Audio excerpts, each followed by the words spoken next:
کلید پریزای همسایت هم میآوردی میذاشتی اینجا. من چیزی نمیگم، خودتون ببینید و قضاوت کنید که چطور یه آدم کار نابلد میتونه همه رو به چالش بکشه.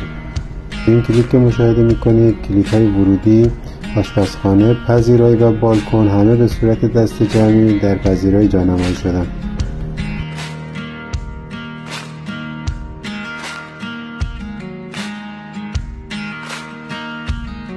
خب بریم برای ادیت و جانمایی درست.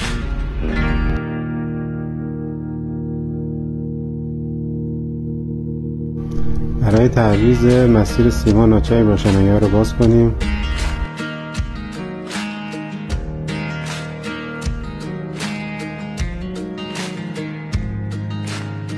رسیدیم به فنر و رد کردن سیم از محل جدید.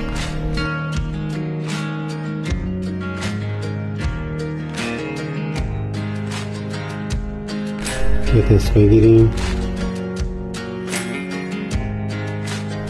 در انتها یه پریز هم اضافه شد که مجبور نباشم به خاطر نصب آیفون سیم آیفون رو قطع کنم